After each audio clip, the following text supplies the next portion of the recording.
Sir ये हमें पहले पता नहीं था ये सब हुआ है, फिर हमने ये जब रिकॉर्डिंग देखी तब हमें पता चला कि ये सब हुआ है, तो हमारे पास सबूत है कि हाँ इनके साथ गलत हुआ है। अब हम यही चाहेंगे कि उन्हें जल्दी से जल्दी सज़ा मिले। अगर वो वहाँ रहे तो फिर वहाँ लड़कियाँ नहीं रह पाएंगी सेफ बिल्कुल भी।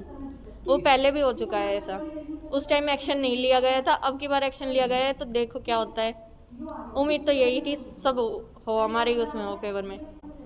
हमने पहले एप्लीकेशन दी थी, पहले कोई एक्शन नहीं हुआ, इसलिए हमने अब की बार डायरेक्ट पुलिस से ही बात की है।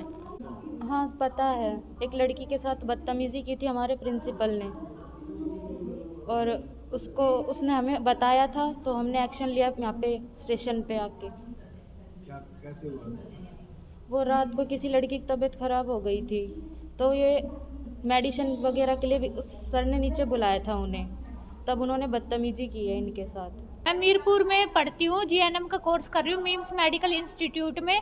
मेरे प्रिंसिपल ने मेरे साथ गलत हरकत करने की कोशिश की थी। उन्होंने मेरे को बुलाया नीचे फ़ोन करके कि मैंने उनको इन्फॉर्म किया कि सर एक लड़की की तबीयत ख़राब है, क्योंकि उन्होंने हमें हेड गर्ल बना रखा है कॉलेज का, इसलिए हमें उनको सारी बातें बतानी पड़ती है। कोई भी लड़की आ रही है या जा रही है या किसी की तबीयत ख़राब है तो मैंने उनको इन्फॉर्म किया कि एक लड़की की कंडीशन ख़राब हो रखी है, उसकी ज़्यादा तबीयत ख़राब है, तो सर मेडिसिन का क्या है।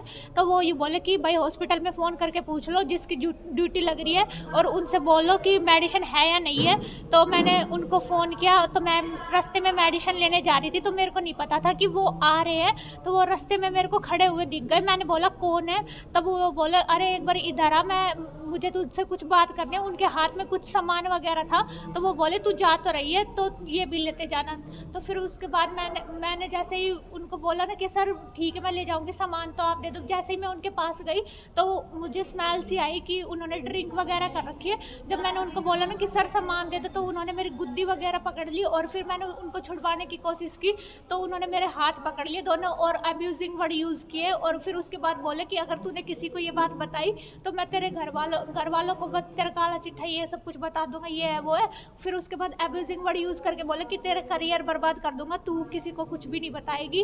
फिर उसके बाद मैंने जैसे तैसे करके मैं भाग गई वहाँ से। फिर उसके बाद मैंने ऊपर आके मेरे जो फ्रेंड थी दो, उनको बताया। मैंने हॉस्टल में किसी को भी नहीं बताया था उन दो लड़कियों के अलावा, और उन लड़कियों को सारी बात पता था।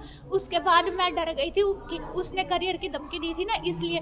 फिर उसके बाद मैंने मतलब कि बात को दबा दिया, मैंने घर वालों को नहीं बताया क्योंकि मैं डरी हुई थी। सर क्या कहना चाहेंगे, आज एक मामला आया है मीरपुर कैंसर कॉलेज का, क्या कुछ पूरा मामला? आज एक लड़की जो MIMS नर्सिंग इंस्टीट्यूट है मीरपुर में, वहाँ पर नर्सिंग की पढ़ाई करी, तो सेकेंड ईयर की छात्रा है वो। उसने आज आके दरख्वास्त दी है कि उसके साथ जो इंस्टीट्यूट का प्रिंसिपल है बाय नेम दरख्वास्त दी है कि उसने मेरे साथ अश्लील हरकत की है।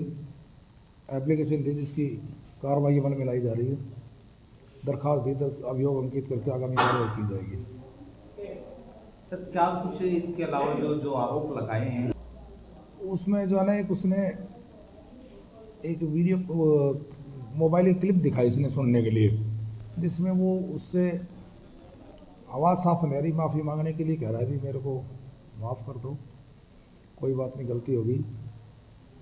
और बाकी लड़कियां हैं और 2-3 उन्होंने भी बताया कि ऐसे उन्होंने हमारे को फ़ोन करके बुलाया था, उनके साथ ऐसी हरकत नहीं की। पर इस लड़की ने बताया है कि मेरे साथ हरकत की थी। रात को 9:40 पे मुझे बुलाया, 9:50 पर नीचे बुला के मेडिसिन देनी है, और बोलो मेरा हाथ पकड़ लिया था। कहा ये भी जा रहा है कि उसकी तरफ से कुछ बातें कही गई है कि मेरी बहुत ऊंची पहुंच है, कुछ नहीं हो पाएगा, तेरा करियर चौपट कर दूंगा। हाँ, ऐसा भी वो जो शिकायत करता उसने बताया है कि उसने अपने आप को भाई ये ना करने के लिए उसने कहा कि भाई जो ना, अगर आप ऐसा करेंगे तो आपका करियर ख़राब कर देंगे, ऐसा उसने अपनी एप्लीकेशन में बताया है। बाकी जांच का विषय है, अभियोग अंकित करके जांच करके सच्चाई सामने लाई जाएगी।